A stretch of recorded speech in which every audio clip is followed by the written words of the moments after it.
La sala estaba fría, a pesar de los cuerpos apiñados y el murmullo expectante. Sentía un nudo en el estómago, pero mis manos, sorprendentemente, se mantenían firmes sobre el clique. Meses de trabajo, de noches sin dormir, de fines de semana sacrificados, resumidos en las diapositivas que se proyectaban en la gran pantalla. Sistema de seguridad Fénix, leí en voz alta, proyectando una seguridad que no sentía del todo. Un enfoque revolucionario para la protección de datos financieros. Empecé a explicar los detalles técnicos, el algoritmo de encriptación que había diseñado personalmente, la arquitectura multicapa que blindaría las transacciones de nuestros usuarios. Veía caras de interés entre los inversores, asentían, tomaban notas. Estaba funcionando. Por fin, mi trabajo, mi brillantez, estaba siendo reconocida. Entonces, Tomás, nuestro circuito, se aclaró la garganta. Un sonido pequeño, casi imperceptible, pero que me heló la sangre. Conocía esa tos. Era la precursora de sus interrupciones, de sus apropiaciones, de su manera sutil de robar el protagonismo. Alejandra, permíteme complementar tu explicación, dijo con una sonrisa que no alcanzaba sus ojos. Mi corazón empezó a latir con fuerza. Sabía lo que venía.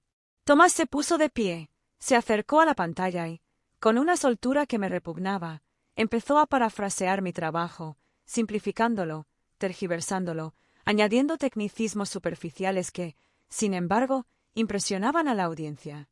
Hablaba de firewalls cuánticos y criptografía adaptativa, términos vagos y rimbombantes que yo jamás había usado. Intenté intervenir, recuperar el control de mi propia presentación, pero él levantó una mano, silenciándome con una condescendencia que me hizo apretar los puños. Como pueden ver, señores, continuó, este sistema, que hemos desarrollado en conjunto, representa un avance sin precedentes en la seguridad fintech. Hemos desarrollado. Esa frase resonó en la sala, un eco de la mentira que estaba construyendo. Mi mente era un torbellino de incredulidad y rabia contenida. Veía las caras de los inversores, embelesados por la palabrería de Tomás.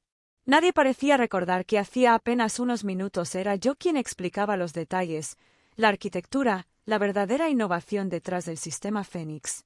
Me sentía invisible, como si todo mi esfuerzo, toda mi dedicación, se desvaneciera en el aire. Recordé las noches frente al ordenador, el café frío, la frustración de los errores, la euforia de los pequeños triunfos. Todo para esto. Para que Tomás, con su sonrisa encantadora y su jerga vacía, se llevara el crédito. La presentación terminó con un aplauso generalizado. Los inversores se acercaron a Tomás, felicitándolo, estrechándole la mano, alabando su visión. Él sonreía, aceptando las felicitaciones como si le correspondieran por derecho. Yo me quedé al margen, observando la escena con una mezcla de asco y tristeza. El nudo en mi estómago se había transformado en un vacío helado. En ese momento, mientras veía a Tomás brindar con los inversores, comprendí la magnitud del robo. No solo me había quitado el crédito por mi trabajo, me había robado mi brillo, mi oportunidad, mi futuro. Y lo peor de todo es que nadie, absolutamente nadie, parecía haberse dado cuenta. Excepto yo. Volví a mi oficina, una pequeña pecera de cristal en la esquina del Open Space. Cerré la puerta, un gesto inútil más que una barrera real contra el ruido y las miradas curiosas. Me dejé caer en la silla, el eco del aplauso aún resonando en mis oídos, un aplauso que no era para mí. Los últimos meses desfilaron ante mis ojos como una película acelerada, las horas extra, la investigación exhaustiva, las pruebas interminables, la emoción de cada avance. Había puesto mi alma en el sistema Fénix. La ciberseguridad era mi pasión, mi obsesión. Desde pequeña me fascinaba la idea de proteger la información, de construir muros digitales inexpugnables. Este proyecto era mi oportunidad de brillar, de demostrar mi valía, de dar el salto que mi carrera necesitaba. Recordé las conversaciones con Tomás, aparentemente inocentes, donde yo, entusiasmada, le compartía mis ideas, mis avances. Él asentía, escuchaba con aparente interés, y luego, sutilmente, las incorporaba a sus propios informes, a sus presentaciones, como si fueran suyas. Interesante enfoque, Alejandra, solía decir, con una sonrisa condescendiente. Lo tendremos en cuenta. Y luego, en la siguiente reunión, la idea, ligeramente modificada, salía de su boca, como una creación propia. Al principio pensé que era mi imaginación, que estaba siendo demasiado sensible. Pero con el tiempo, el patrón se hizo evidente. Tomás era un maestro del plagio silencioso, un vampiro de ideas. ¿Y la empresa? ¿Qué hacía la empresa? Nada. La cultura de la startup, supuestamente innovadora y disruptiva, en realidad fomentaba la competencia feroz, la lucha por el reconocimiento, donde los codazos y las zancadillas eran moneda corriente. El mérito individual se diluía en un supuesto trabajo en equipo donde los más fuertes, los más hábiles para autopromocionarse, se llevaban la gloria, mientras los demás quedábamos relegados a la sombra. Había intentado hablar con mi jefa directa, explicarle la situación, pero ella, con una palmadita en el hombro, me había dicho que así funcionaban las cosas en este sector, que tenía que ser más proactiva, hacerme oír. Como si yo no hubiera estado gritando, a mi manera, durante meses. Me froté las sienes, intentando calmar el dolor de cabeza que comenzaba a palpitar. ¿Debía renunciar? La idea flotaba en el aire, tentadora, como una vía de escape. Irme, lejos de Tomás, de la empresa, de esta cultura tóxica. Pero la idea de dejar que se saliera con la suya, de que se quedara con el mérito de mi trabajo, me carcomía por dentro. No podía permitirlo. No después de todo el esfuerzo, la dedicación, la pasión que había invertido. Algo tenía que hacer. Pero, ¿qué? Me sentía impotente, atrapada en una red de injusticia y silencio. La rabia, la frustración, la impotencia, se mezclaban en un cóctel amargo que me quemaba la garganta. Miré por la ventana, hacia el gris del cielo madrileño. La ciudad, indiferente a mi drama personal, seguía su ritmo frenético. Y yo, en mi pequeña pecera de cristal, me sentía más sola que nunca. Tenía que encontrar una salida, una forma de recuperar lo que me pertenecía. Tenía que encontrar una manera de vengarme. El silencio de la oficina me oprimía. Me quedé mirando la pantalla del ordenador, viendo reflejado en el cristal mi rostro cansado, derrotado. De repente, una imagen fugaz cruzó mi mente. Tomás, en una de nuestras reuniones de equipo, preguntándome sobre un detalle técnico específico del sistema Fénix. Era algo relacionado con el protocolo de validación, una capa extra de seguridad que yo misma había diseñado e implementado. Recuerdo que me explicó, con su típica condescendencia, que le parecía innecesariamente complejo, que complicaba la experiencia del usuario. Yo, con paciencia, le había explicado la importancia de esa validación, cómo prevenía ataques de suplantación de identidad y protegía las transacciones de posibles fraudes. Él había asentido, distraído, mirando su teléfono. Dudo que hubiera entendido realmente la complejidad del sistema, la elegancia del código que yo había escrito. Y ahí estaba. La chispa. Una pequeña llama de esperanza que se encendió en la oscuridad de mi desesperación. Tomás no entendía el protocolo de validación. Lo había escuchado, lo había visto con mis propios ojos. Sabía cómo funcionaba, conocía cada línea de código, cada variable, cada posible escenario. Él, en cambio, solo conocía la superficie, la fachada que yo misma le había presentado en las reuniones, simplificada, adaptada a su limitado entendimiento técnico. Esa era mi arma. Mi venganza. La rabia que me había consumido durante las últimas horas se transformó en una fría determinación. Usaría ese conocimiento, esa pequeña pieza del puzzle que solo yo poseía, para desenmascararlo. No sería fácil. Tomás era el circuito. Tenía el apoyo de la junta directiva, la confianza de los inversores. Enfrentarme a él era como enfrentarme a un gigante. ¿Y si fallaba? ¿Y si mi plan se volvía en mi contra? Las consecuencias podían ser devastadoras. Podía perder mi trabajo, mi reputación, todo. Pero la necesidad de justicia, de reivindicar mi trabajo, de ver a Tomás caer de su pedestal de mentiras, era más fuerte que el miedo. Había dedicado demasiado tiempo, demasiado esfuerzo, demasiada pasión a este proyecto como para dejar que me lo arrebataran sin luchar. Ya había perdido el reconocimiento, la gloria, el aplauso. Pero no perdería mi dignidad. No me rendiría sin pelear. Una extraña calma me invadió. Una seguridad que nacía de la convicción de tener la verdad de mi lado. Visualicé la escena, Tomás, expuesto ante los inversores, incapaz de responder a una simple pregunta técnica. Su sonrisa desvaneciéndose, su arrogancia desmoronándose como un castillo de naipes. La imagen me llenó de una satisfacción oscura, un placer perverso que me recorrió el cuerpo como una descarga eléctrica. Sabía que estaba jugando con fuego, pero estaba dispuesta a quemarme con tal de ver a Tomás arder primero. El juego había comenzado. Y yo, por primera vez en mucho tiempo, sentía que tenía el control. Tenía un plan. Y lo iba a ejecutar a la perfección. El primer paso era conocer al enemigo. No me bastaba con saber que Tomás desconocía los entresijos del protocolo de validación. Necesitaba entender a quién me enfrentaba, cuáles eran sus debilidades, sus puntos ciegos. Empecé por investigar a los inversores que habían asistido a la presentación. Nombres, apellidos, empresas, trayectorias profesionales. Toda la información que pude encontrar en LinkedIn, Crunchbase, artículos de prensa, cualquier cosa que me diera una pista. Y entonces lo vi. Entre los rostros sonrientes y los trajes impecables, destacaba el perfil de Ricardo Montero, socio de una importante firma de capital riesgo. Su biografía era impresionante: ingeniero informático, doctorado en ciberseguridad, experiencia en varias startups tecnológicas. Este era mi hombre. Un experto que podría ver a través de la fachada de Tomás, que podría detectar la más mínima inconsistencia en su discurso. La siguiente pieza del puzzle era la pregunta.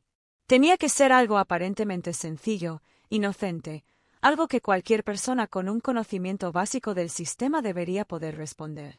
Pero al mismo tiempo, tenía que ser lo suficientemente específica, lo suficientemente técnica, como para que Tomás, con su conocimiento superficial, no pudiera responderla sin revelar su ignorancia. Me pasé horas revisando la documentación del sistema Fénix, buscando el punto débil, la grieta en la armadura. Finalmente, la encontré. Un detalle crucial del protocolo de validación, un algoritmo de verificación de identidad basado en una secuencia de números primos. Era algo que yo misma había implementado, una pequeña joya de código que Tomás nunca había comprendido del todo. La pregunta, una vez formulada, parecía casi ridículamente simple. ¿Podría explicarnos, señor Tomás, cómo se gestiona la secuencia de validación en caso de un intento de acceso no autorizado con una clave parcialmente correcta? Leí la frase en voz alta, una y otra vez, analizando cada palabra, cada matiz. Tenía que sonar inocente, casi ingenua, como si realmente estuviera buscando una aclaración. Pero al mismo tiempo, tenía que contener la carga explosiva que desmantelaría el engaño de Tomás. Practiqué la pregunta frente al espejo, modulando el tono de voz, fingiendo una timidez que no sentía. Imaginé las posibles reacciones de Tomás, la evasiva, la arrogante, la técnica. Para cada escenario, preparé una respuesta, una réplica que lo acorralaría aún más, que lo obligaría a profundizar en un terreno que no dominaba. Tenía que estar preparada para todo. Este era un juego de ajedrez, y yo no podía permitirme ningún error. Repasé mentalmente todo el plan, desde la investigación de los inversores hasta la formulación de la pregunta, visualizando cada detalle, cada posible escenario. Sentía una mezcla de nerviosismo y excitación, como una actriz antes de salir a escena. Sabía que estaba arriesgando mucho, pero la posibilidad de ver a Tomás caer, de recuperar mi dignidad, era un aliciente demasiado poderoso como para ignorarlo. La trampa estaba lista. Solo faltaba esperar el momento oportuno para activarla. Y ese momento, lo presentía, estaba a punto de llegar. La sala de reuniones volvía a estar llena. Los mismos inversores, los mismos trajes impecables, la misma atmósfera cargada de expectativas. Tomás, radiante, repetía su discurso triunfal sobre el sistema Fénix. Hablaba con la misma soltura de la presentación anterior, lanzando tecnicismos al aire como si fueran confeti. Yo lo observaba desde el otro extremo de la mesa, con una calma que me sorprendía. Los nervios de los días anteriores habían desaparecido, reemplazados por una fría determinación. Sabía lo que tenía que hacer. Tomás terminó su presentación con una sonrisa de satisfacción. Como pueden ver, señores, dijo, el sistema Fénix es una revolución en el mundo de la seguridad financiera. Un sistema impenetrable, diseñado para proteger sus inversiones de cualquier amenaza. Hizo una pausa dramática, mirando a cada uno de los inversores a los ojos. Su dinero estará a salvo con nosotros. Ese era el momento. Respiré hondo, levanté la mano tímidamente, como si me costara interrumpir. Disculpe, señor Tomás, dije con voz suave, tengo una pequeña duda técnica. Todos los ojos se volvieron hacia mí. Tomás me miró con una mezcla de sorpresa y condescendencia. Dime, Alejandra, respondió, con un tono que pretendía ser amable pero que sonaba ligeramente impaciente. Formulé la pregunta, tal como la había practicado tantas veces. ¿Podría explicarnos, señor Tomás, cómo se gestiona la secuencia de validación en caso de un intento de acceso no autorizado con una clave parcialmente correcta? La pregunta flotó en el aire, aparentemente inocente, pero cargada de una potencia silenciosa. Tomás parpadeó, desconcertado. Su sonrisa se desvaneció ligeramente. Bueno, es un proceso complejo, balbuceó, evitando mi mirada. Implica una serie de algoritmos. Sofisticados. Intentó ganar tiempo, rellenando el silencio con palabras vacías. Yo lo observaba en silencio, disfrutando de su incomodidad. Ricardo Montero, el inversor experto en ciberseguridad, se inclinó hacia adelante, con el interés despertado. Me interesa ese punto, señor Tomás, dijo con voz firme. ¿Podría ser más específico?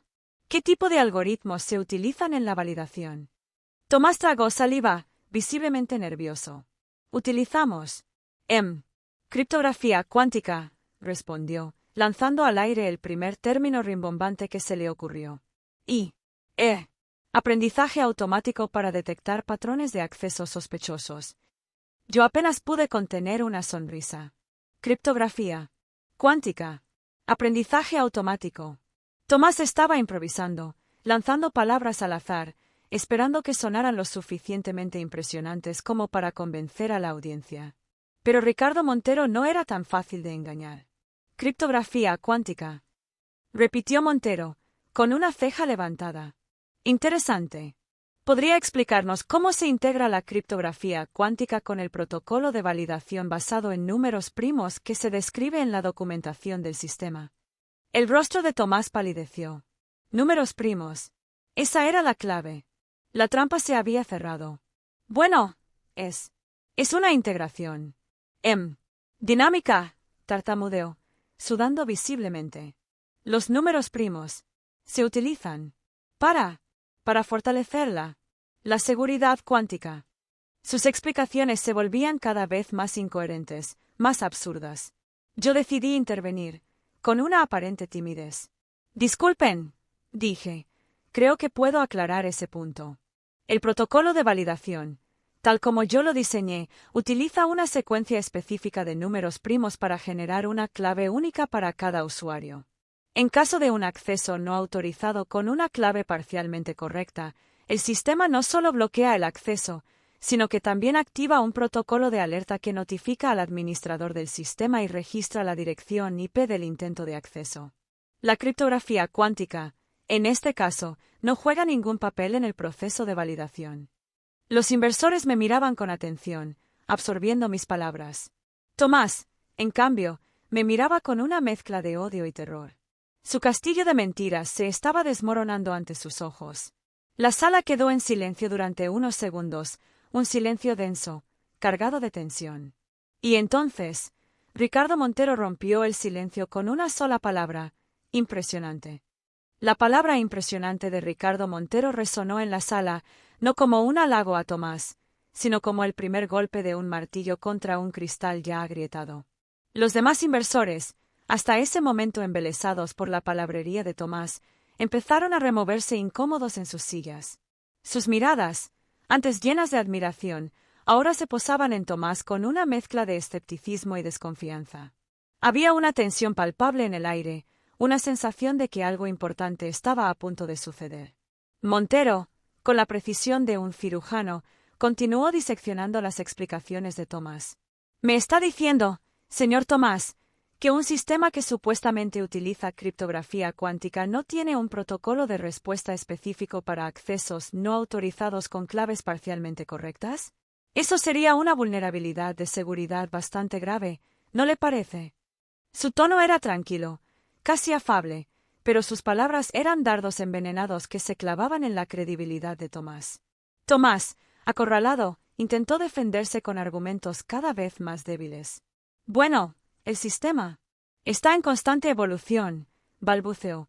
Estamos implementando nuevas características de seguridad. Su mirada, antes arrogante, ahora era evasiva, buscando desesperadamente una salida. Pero no la había. Había caído en la trampa, y yo me aseguraba de que no pudiera escapar. Señor Tomás, intervino otro inversor, con un tono de voz claramente molesto. En la documentación que nos proporcionaron se describe un protocolo de validación basado en números primos. ¿Podría explicarnos por qué no lo ha mencionado en su presentación? La pregunta, directa y sin rodeos, dejó a Tomás sin palabras. Se limitó a balbucear incoherencias, contradiciéndose a cada frase. El sudor perlaba en su frente, su rostro había perdido todo el color. Estaba en pánico. Yo, con una calma que contrastaba con el nerviosismo general, decidí dar el golpe final.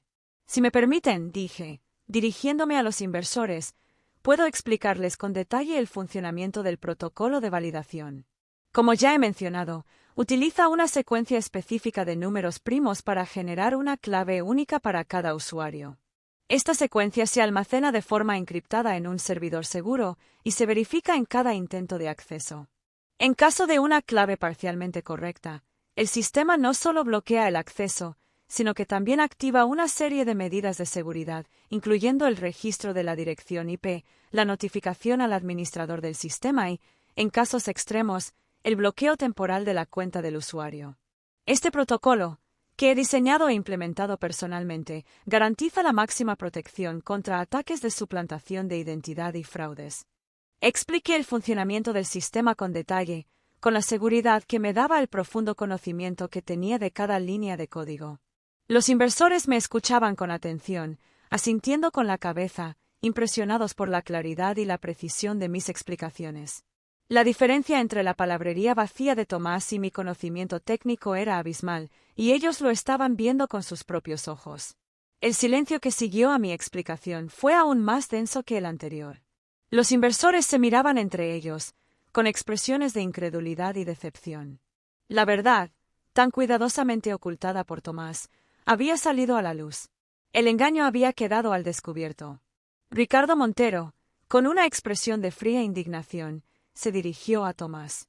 «Señor Tomás», dijo con voz gélida, «creo que tenemos un problema. Un problema muy serio». Sus palabras, aunque pronunciadas en voz baja, resonaron en la sala como un trueno. El reinado de Tomás había terminado. Su castillo de mentiras se había derrumbado, dejándolo expuesto como el fraude que era. Yo lo observaba en silencio, sintiendo una mezcla de satisfacción y tristeza. Satisfacción por haber recuperado lo que me pertenecía, tristeza por la forma en que lo había conseguido. Pero en el fondo, sabía que no había otra manera. Había tenido que luchar, había tenido que jugar sucio, para que la verdad saliera a la luz. Y en ese momento, mientras veía a Tomás hundirse en su propia mentira, supe que había valido la pena. Las consecuencias de la reunión fueron rápidas y contundentes. Tomás fue apartado de su cargo. La junta directiva, avergonzada y furiosa por el engaño, inició una investigación interna para determinar el alcance de sus mentiras. Yo, por mi parte, fui llamada a declarar, a explicar con detalle cómo Tomás se había apropiado de mi trabajo. Fue un proceso doloroso, revivir la humillación, la frustración, la impotencia que había sentido durante meses. Pero también fue liberador. Por fin, mi voz era escuchada. Por fin, la verdad salía a la luz. La junta directiva, tras la investigación, reconoció públicamente mi contribución al sistema Fénix.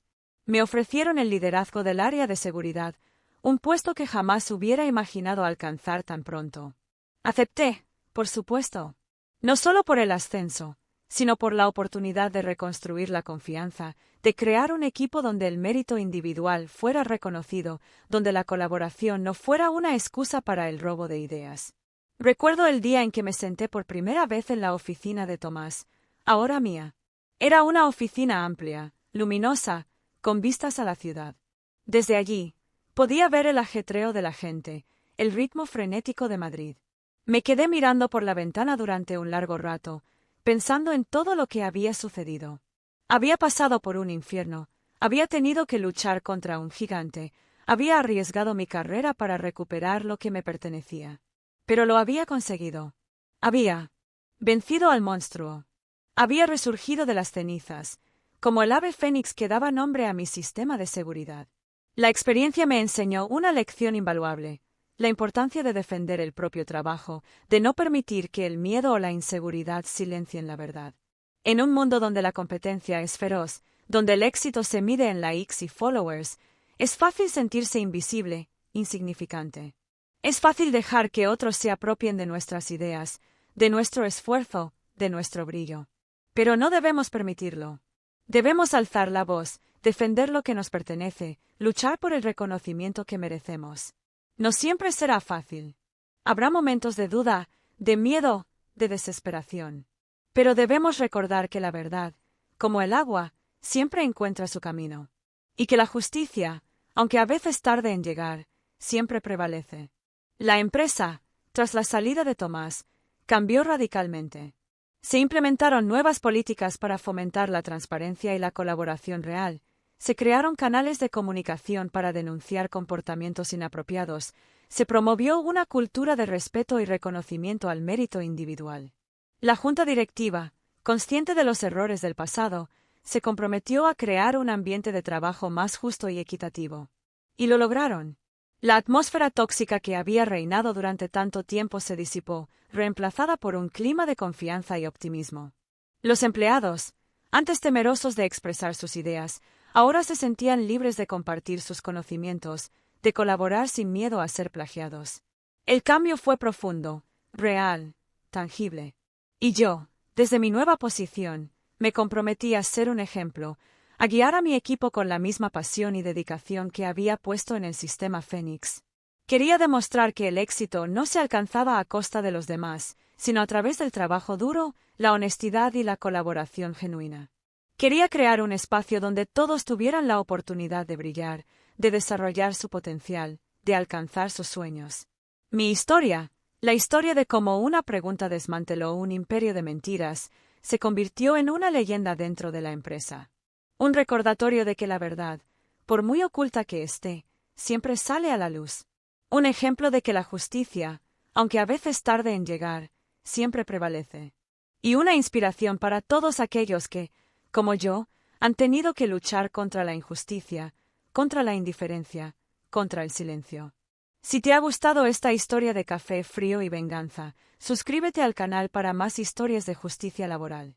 Y recuerda, nunca subestimes el poder de una pregunta bien formulada.